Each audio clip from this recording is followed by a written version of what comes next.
Welcome back to another episode of the Believe in Georgia Tech podcast. These are your hosts, RJ Schafer, Jackson Caudell, coming to you on Tuesday afternoon, one day before early signing day, 3 days before the Gasparilla Bowl in Tampa Bay between UCF. First of all, though, RJ, how you doing, man? It's been a little bit since we met. Yeah, I know. I'm feeling good though. Bowl season. Yeah. It's last game week of the year. Like we're not going to get this feeling until they go over to Ireland next year to play Florida State, which is obviously going to be a huge game. But got a lot to dive into today. We're not going to cut around it too much. We've got bowl game preview coming in, giving you the most in depth preview we possibly can. Gonna Not going to talk a lot of early signing day stuff today. We're going to come with an instant reaction show tomorrow. So be sure to tune into that. That's where we're going to kind of dive into all the high school recruiting. We're going to kind of save that just so we can mainly talk about the bowl game here today. But also, we wanted to kind of talk a little bit of news as well. Since we last met, Georgia Tech's picked up two pretty key transfers, cornerback from Rhode Island, and then today, Furman defensive end Jack Barton committed to Georgia Tech as well. The pass rusher part was kind of what I've been waiting on because, as we saw last week, a lot of freshman defensive linemen entered the portal, and then Kyle Kennard as well. Georgia Tech didn't have a good pass rush this year, so Kyle Kennard's a good player. I don't think it's a devastating loss by any means. That's no disrespect to anybody, but so Jack Barton comes in with experience. He was an all-conference player at Furman, so I'm anxious to see what his impact is. It's always interesting when you're bringing up players from the FCS level, and Furman's a good FCS team, mind you. Like they're a good program, but it's always interesting. That's a big jump up in competition. And you have Saeed Gibbs coming over from Rhode Island. He was one of the more coveted defensive backs in the portal. Like he had a really, really good season. He has 3 years of eligibility left.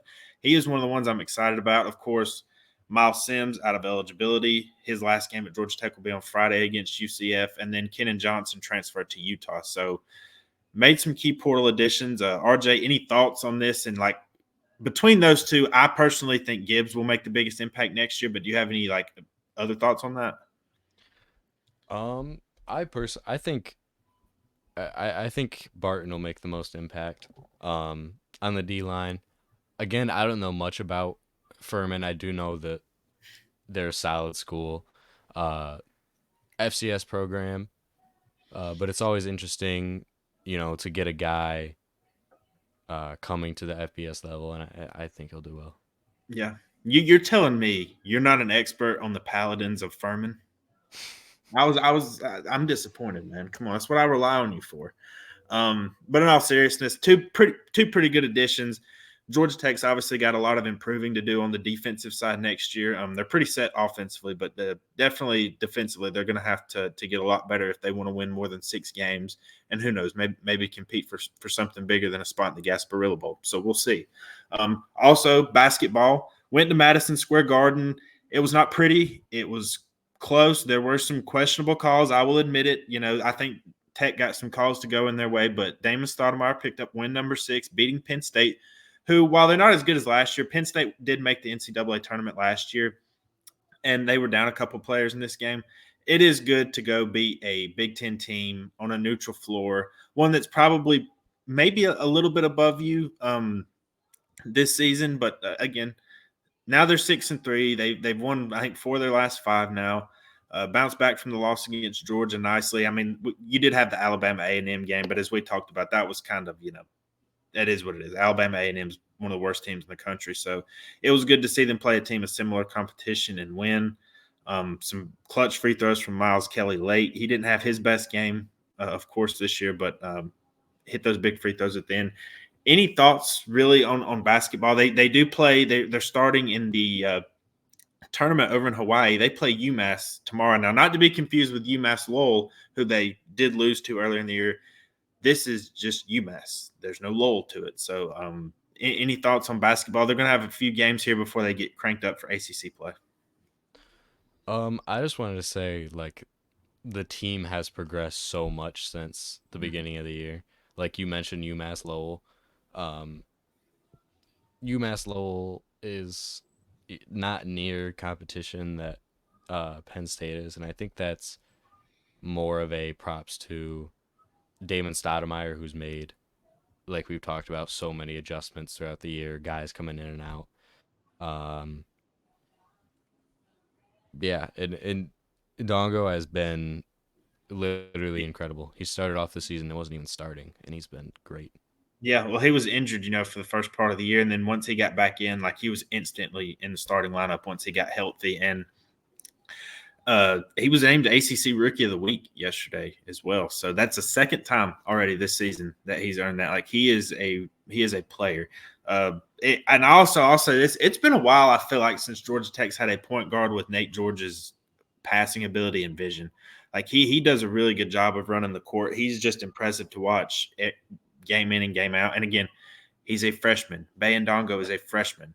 So you're getting those two progressing pretty much with every game, mixed in with some transfers. Look, there are going to be ups and downs. We have talked about that on this podcast before with the basketball team this year, but they're just with all the new faces and everything. But I still believe in this team kind of long term the rest of the season. And once they get into ACC play, we'll know what kind of team they are officially. But all right, so that is our news portion of everything. You ready to preview the game? Yep.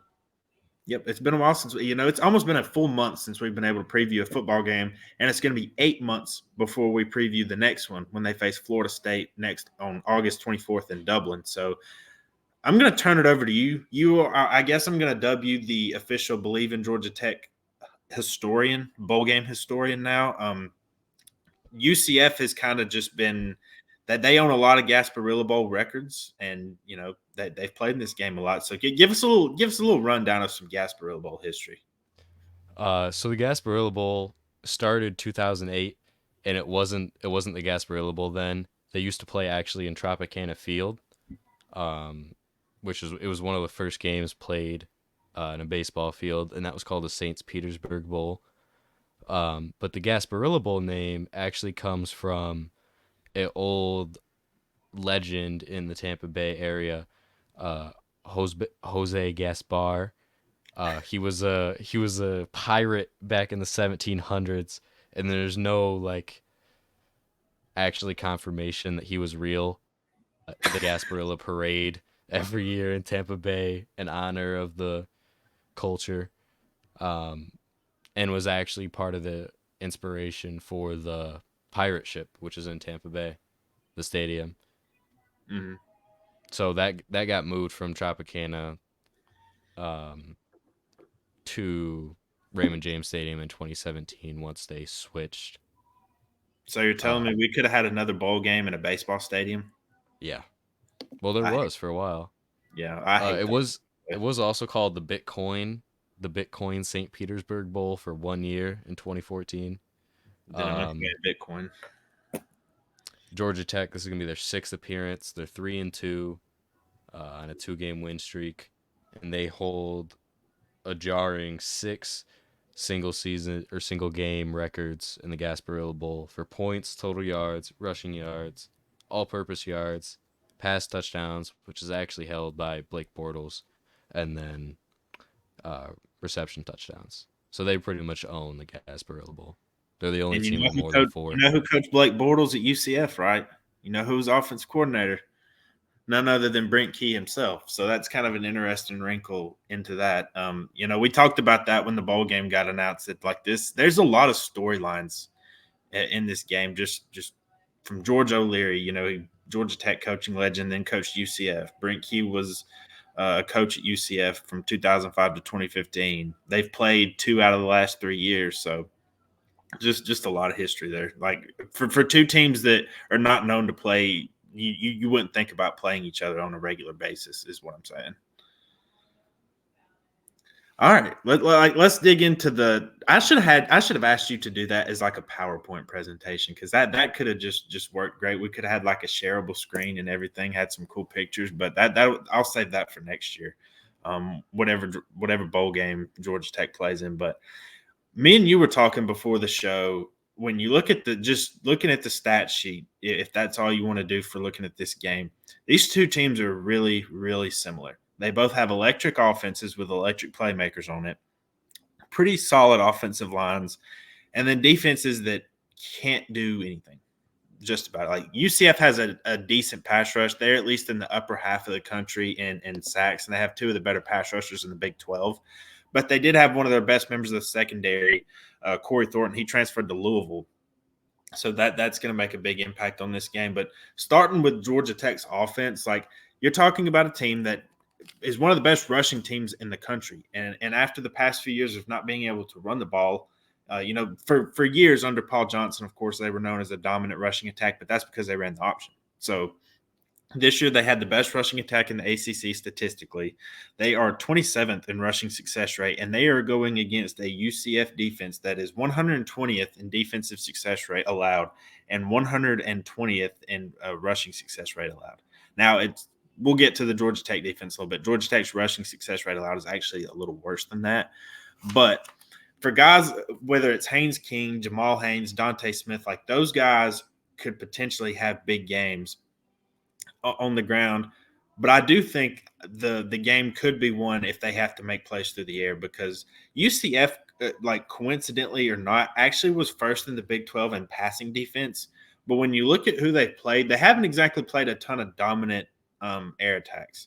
Like you look at some of their wins, like against Kent State, and some of them, they're not big time passing attacks. They did a pretty decent job against Oklahoma, which is probably the best passing offense they face.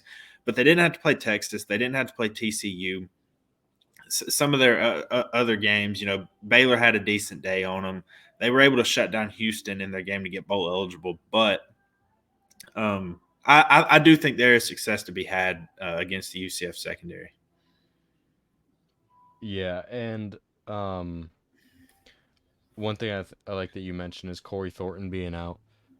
He's really a staple in that UCF defense, so I really think Haynes King will be able, because we've seen Haynes King's kind of like gunslinger, improvise style, Mm-hmm. um, and I think if you give Haynes King, because he's not like an amazing quarterback, but Mm-hmm. you give him a secondary, we've seen what he can do. Um, I think it'll be one of those games for Haynes King, where he doesn't struggle. Yeah, and in a lot of bowl games, I think one thing that's underrated is you have opt outs, you have guys going to the NFL draft, you have whatever guys being banged up. Tech doesn't have any of that on offense. Like they're going to come in here. It's not like you have to worry about the chemistry or anything. Look, Eric Singleton is in this game. Malik Rutherford, Christian Leary, Dominic Blaylock, all those guys are in there. Dylan Leonard, offensive line is intact. Jamal Haynes, Dante Smith, like they have their full allotment of weapons. And I think that the variety of the run game is really going to get them. Like, we talked about it in the Georgia game, like Buster Faulkner really using a lot of pre-snap motion, different formations to try to get Georgia off balance. Like that's been done to UCF this year. And now Georgia Tech doesn't run as much pre-snap motion and stuff as a team like Kansas, who absolutely throttled UCF earlier in the year. But I do think there are some similar concepts and schemes there when it comes to the running game. And I do think that that's where Georgia Tech is going to attack them first. UCF is by no means an imposing rushing defense, as we've talked about. And that's Georgia Tech's bread and butter. I think where you have to be careful is the turnover factor. That's where Georgia Tech has, when it comes to offensive struggles, they can be a little hit or miss sometimes in the passing game. I mean, they are only, I think, 73rd in passing success rate for the season, which is not an extremely high mark. But I think some of that has become from the rushing first approach. Like Haynes King didn't really have to do a lot through the air against Georgia. Against North Carolina, he had an electric first half throwing the football and then didn't really have to do much because the running game took over. When he's been pressed to try to do that, that's where things have gone awry a little bit. Like Boston College, he tried to press a little bit and had one of his worst games of the year just in terms of turnovers. When Bowling Green got up on Georgia Tech earlier this season, he really had to try to press, and he did finish with a high amount of yards, but he also had a critical pick six and another interception in that game as well. I think the key on offense is just not getting behind, because Georgia Tech just does not play from behind very well, because in ways they have to get one-dimensional. And when they've had to do that, Clemson is another example. Now, obviously, the difference in defenses with UCF and Clemson are astronomical, to say the least. But if UCF has a lot of success on the ground game and Georgia Tech has to play from behind, we saw in the Clemson game pick sixes, interceptions, where he's trying to make the big plays and they didn't work out.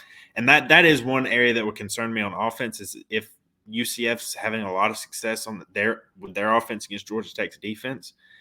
Maybe Haynes King starts pressing a little bit and tries to make the big plays and doesn't take the safe throws or doesn't run the ball when he should, because I think sometimes he does miss some running opportunities. But to me, that's going to be the big X factor when Tech's on offense is just not pressing and not turning the ball over, which can be said about anybody. And the one thing I'll add to that is Haynes King.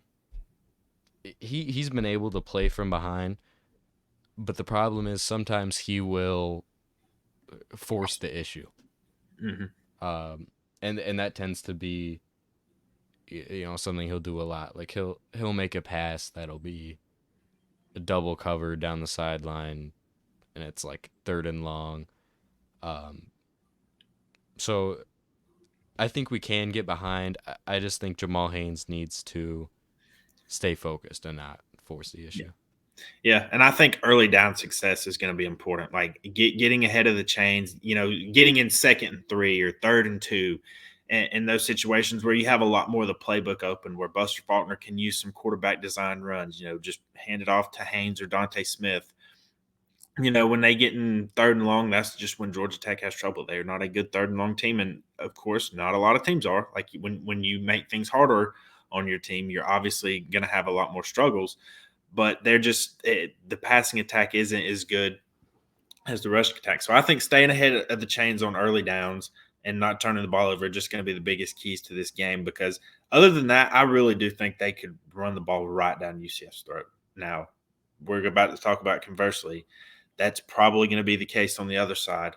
But they've had I'm also interested to see any new wrinkles that Kevin Scher or Buster Faulkner, either one, has for this game. Like, you have 2 weeks to prepare, and I know, I think a couple weeks to prepare. I know a lot of the focus has been on transfer portal and recruiting and stuff, but it does give you extra time to prepare anything for this bowl game. And something I do want to talk about later is, when you're talking about picking bowl games and picking sides thing, I think one thing a lot of people bring up is motivation. Like, how often are these teams motivated to come out here? Because we've already seen in some bowl games, the very first bowl game of the year, it looked like no matter how many starters Ohio was down, they wanted to be there in that Myrtle Beach Bowl against Georgia Southern when it looked like Georgia Southern had no interest in being there and Ohio run them out of the stadium. You're going to see that. That's what makes bowl games so hard to predict sometimes, is you just don't know anybody's motivation factor to be in that bowl game. But Georgia Tech's is pretty clear, I think. They haven't played in one since 2018. They are very fired up to play in this, and and I'm not at all saying UCF won't be motivated, but they're used to being in bowl games. Given their last really 8 to 10 years. I do think the motivation factor is going to be sitting with Georgia Tech, but we can dive into more of that in a little bit. Anything else in terms of Georgia Tech's offense going against UCF's defense?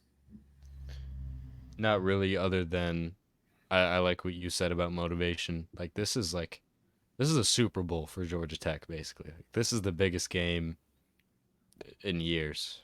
Yeah, I might not call it a Super Bowl, but it's like a tier below. Like, it's just something they're gonna go all out to win it. Like, there's not gonna be any stones left unturned. They're gonna go all out to win this game because it'll be a chance to finish with a winning record. Because if you lose, you finish below 500, finish 6-7, which considering the Vegas win total at the start of the year was 4.5, that's still an improvement. Like, this bowl game doesn't really change my my impression of this team this year. I think it was a very successful year, no matter if they lose, whether it's by a little. I would be disappointed if they lose by a lot, but I don't think that's going to happen. Like, I just don't think UCF can stop them enough times.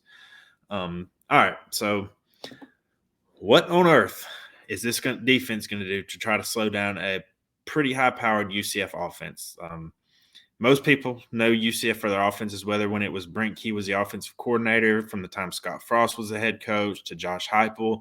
Obviously, they're running a very different scheme from when those guys were head coaches. Like, Gus Malzahn brings a run-heavy approach, and he has quarterbacks that do struggle throwing the football some. John Reese Plumlee is not Peyton Manning when he's throwing the football. He is a very, very dynamic runner. Like they have a very, very good running attack. He's battled some injuries this year. They also have a pretty good backup quarterback as well.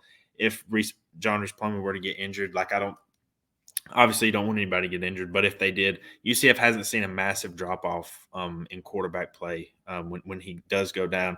They have just a stud pair of receivers. Javon Baker, Kobe Hudson were two of the best receivers in the entire Big 12 this year, both almost totaling 1,000 yards. Had RJ Harvey, the Big 12's leading rusher, going for about 1,300 yards and like 16 touchdowns. Like he's third leading rusher in the Big 12, excuse me. He was a beast this year. And whether it's Plumlee, whether it's Harvey, Georgia Tech's tackling has to come. They have to be ready to play on defense this Friday night. Yeah, and Javon Baker ended up uh, being UCF's only offensive player that was first team All Big 12 because he ended with 966 reception yards. That's kind of crazy to think about. Just they have a lot of studs on offense, and like they only had one guy. Yeah, and he led the in reception yards, even though they're such a rush heavy. Yeah, That's and what were you saying? I just think like kind of what you said. The tackling is paramount because if you let him, RJ Harvey will drop 200 yards on this defense, and I wouldn't be shocked. No, like that's the front seven is just going to play such a big impact. With the linebackers have gotten picked on a lot this year for Georgia Tech, and look, Paul Maala, Trinilius Tatum, Kyle Eifert kind of really came on strong at the end of the year. But the front seven, the tackling, and just getting to your assignment, getting to your gap in your run fit is just going to be super, super important because Malzahn, it's not like they're lining up like an old school offense or anything and just handing it off and you got to stop it. Like they're going to use a lot of different pre-snap motions. They are a diverse running team. Like they have many different ways to run the football, whether it's counter, whether it's trap, power. Like they do a lot of different things in the run game, and it's pretty interesting to watch. They have athletes and speed on that side of the ball. Like that's what's most concerning to me. And if they can't create, if Tech can't create negative plays and force turnovers, they're going to have a hard time stopping them. Like, and that sounds like, oh, duh, Captain Obvious, but like it's that simple. When Georgia Tech's defense creates turnovers, they generally win their games like they did against Miami. They did a decent job of that against Georgia, a team that doesn't really turn the ball over that much. They did it against Wake Forest earlier in the year, and they got a key stop late against North Carolina as well, a turnover. So that's basically the only good thing this defense for Georgia Tech has done this year is get turnovers. But I think it's going to be interesting to watch. Kenan Johnson obviously transferred to Utah, and he has his ups and downs as a player and all. But it is worth noting that he's gone, and Georgia Tech's going to have to go into its depth for a little bit as far as cornerback goes. Look, they still have Miles Sims for this game, Amari Harvey. I'm kind of interested to see how the passing defense in the secondary matches up with the two stud receivers, and they have to, much like we were saying with Georgia Tech getting behind and forcing the issue a lot.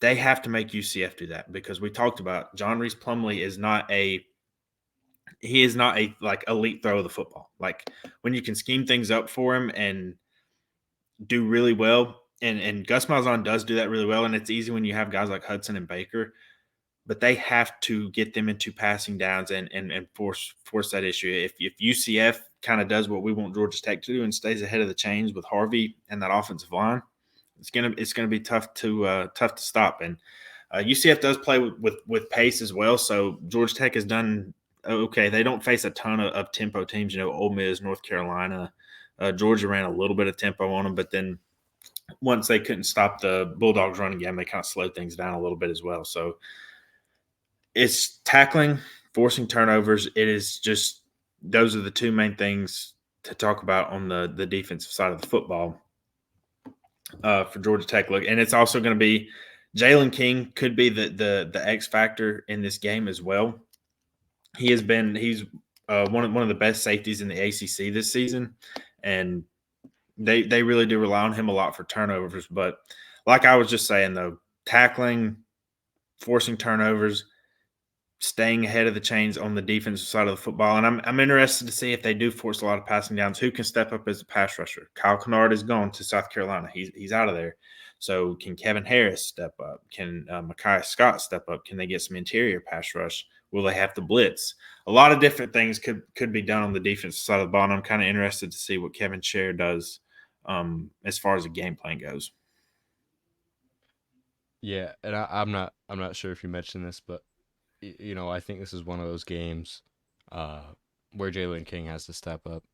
Mm-hmm. He was just named second team All ACC, um, and we'll definitely have to look for him in the past game because the way I see this game going out, obviously UCF like a top 10 rushing team, I believe, in success rate, and once we limit them on the ground, I mean, they have guys that can throw that football, even though they do have turnover issues similar to Haynes King. Like if you look at these offenses, they're really similar. Yeah. Uh, but I think this is one of those games where Jalen King should step up. Yep. Well, I want to kind of give the X factors for both offense and defense. For offense, to me, it's limiting turnovers. Like this offense is pretty dang good when they don't turn the ball over. Their passing game can be hit or miss a little bit, like we talked about, but the running game should have a dominant day. Just don't turn the ball over. Stay ahead of the chains. Don't fall behind where they have to press and make throws. Defensively, tackling, tackling, tackling. Like forcing turnovers is great. UCF is going to make you play in space and make you tackle in space. They have to. Georgia Tech has to do a good job of tackling, and you're going to see a lot of different stuff from Gus Malzahn this week. Like he is still a good offensive coach and a good offensive play caller. And this is the biggest worry I have in this game for Georgia Tech. Can they get any stops? And can they be able to tackle in the open field? Because they pretty much have not done that all season long. You have some spurts here and there, but really not all season long. That's going to be what I'm looking for and what they can do as far as an X factor on defense. What are your X factors? Uh, I want to start with X factors on offense.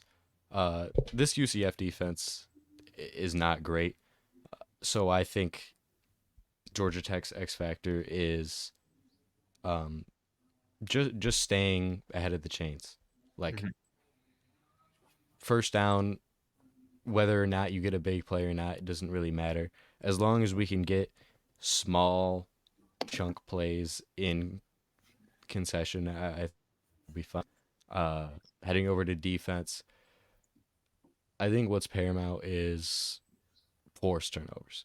Yep. Because this UCF defense, I'm not sure if you've looked at this stat, but they have one of the least frequent punting teams in the Big 12.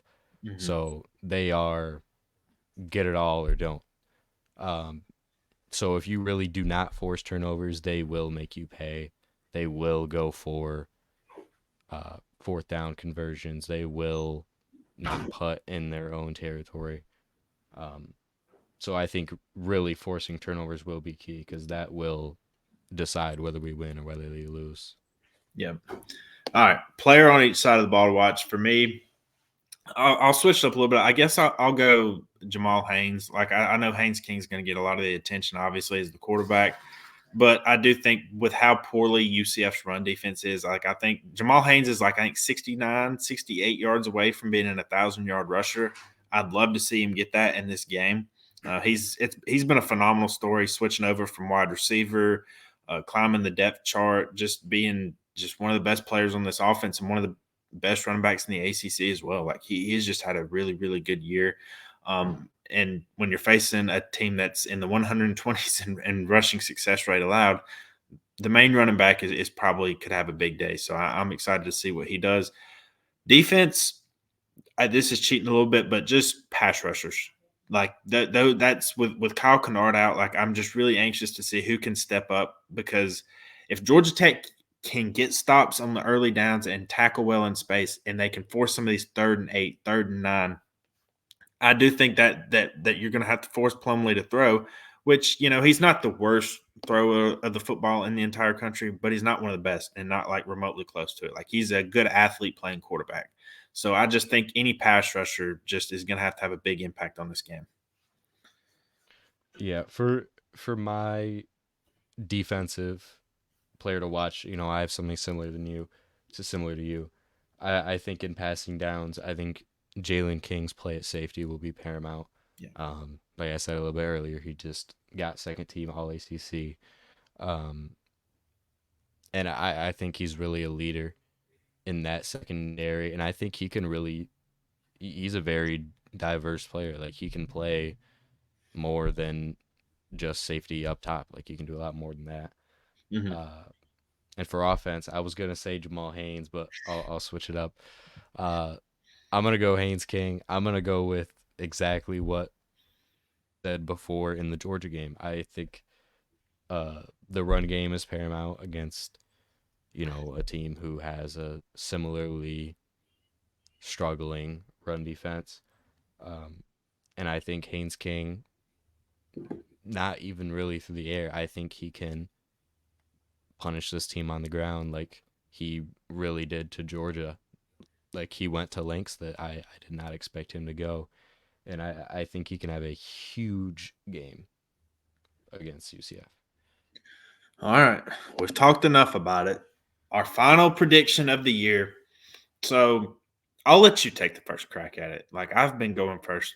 I go first a lot. Like I'm gonna let you go first this time.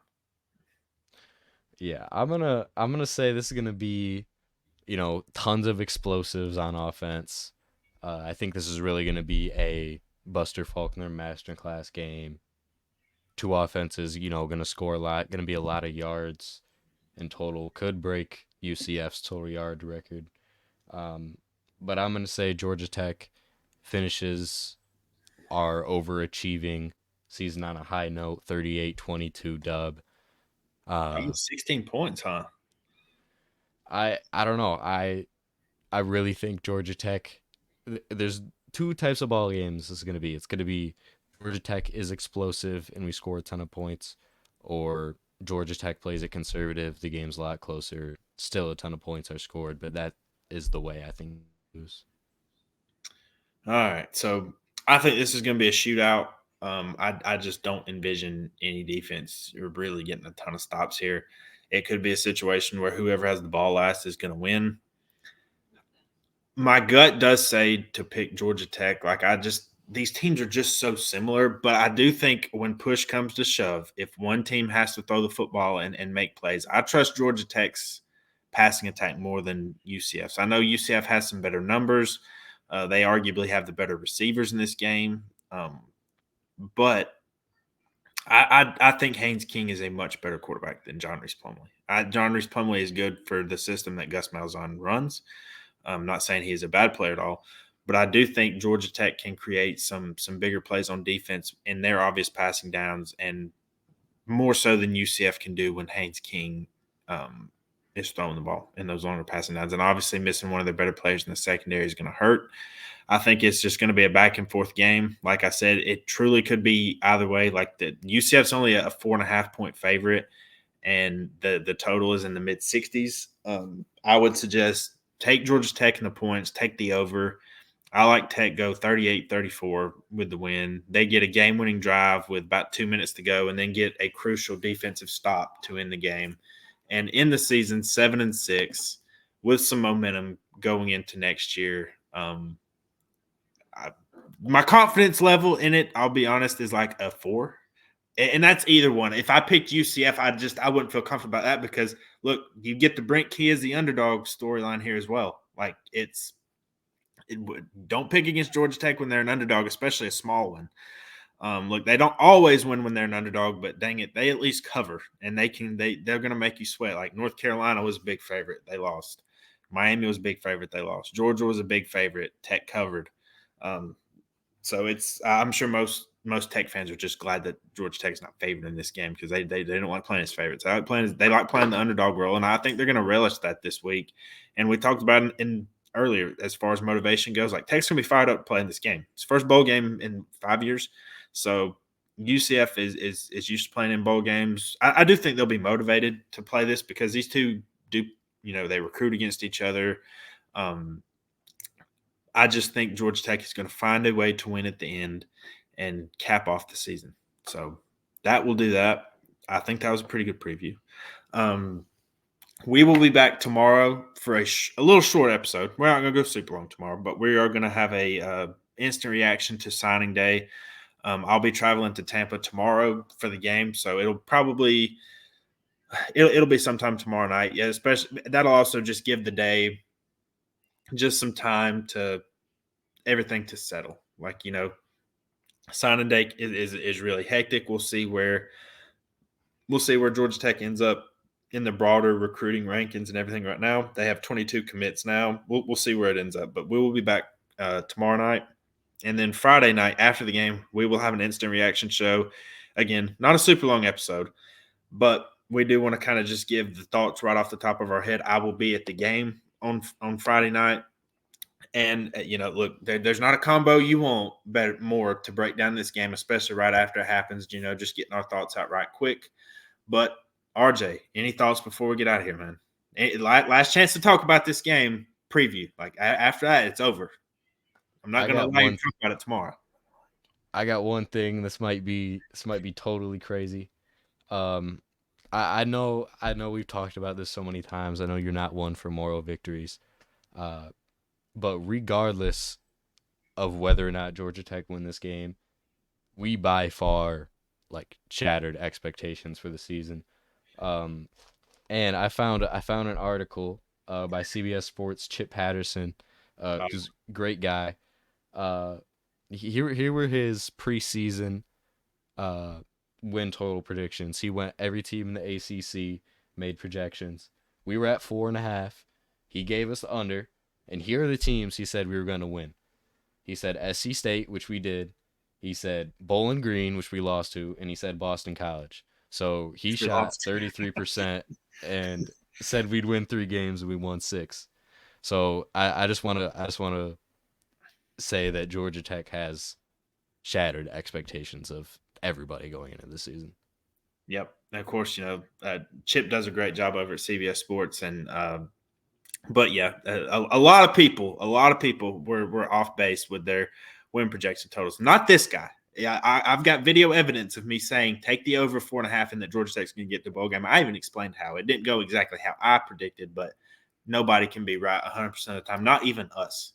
So, but I do agree with you to a point. Like, the only way a damper would be put on it is if somehow UCF come out and just bulldozed Georgia Tech somehow. I don't think that's going to happen, but you never know. Maybe Georgia Tech's just happy to be there. It's a bowl game. Hey, first time we've made one in 5 years. It's just great to be here. UCF's used to this. They just come out much more prepared.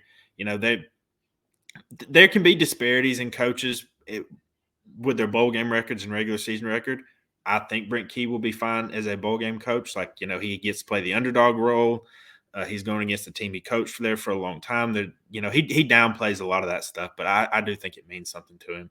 And I don't think a blowout would happen, like I said, but it's ball games. We talked about there's just a lot of unknown factors here. And again, maybe Georgia Tech's just happy they're there. They come out very lackadaisical and don't take the game all too seriously. And it's just, it's a trip and it's an opportunity, but I don't think that's going to happen. That's just not the way they operate as a team. That's not the way they talk. That's not the way Brent Key operates as a coach and how he runs his program. I'll be very surprised if that happened, but it's college football. You can't be too surprised when anything happens. So be sure, one last thing before we get here, please be sure to, like this video, subscribe. We're going to have a YouTube channel. Be sure to subscribe to that. Wherever you listen to your podcast, give us a review, 1 star, 3 star, 5 stars. Doesn't matter. We want to hear what everybody thinks and what the show can do to be better, because this is for the fans. This is for the community of fans that we want to build up. And the best way to build it up is to get feedback, and then we make our show better for you guys. So that's that. We always love feedback. We always love conversing with everybody, and it's been a fun season. Hopefully they can go out on a high note on Friday. But that's going to do it for this episode of Believe in Georgia Tech. We went a little longer than we usually did, but we wanted to give a good bowl preview. Give us a follow on social media, all that kind of good stuff. But that's going to do it for us. That's RJ Schafer. This is Jackson Caudell. Thank y'all for joining us, and we will see y'all tomorrow.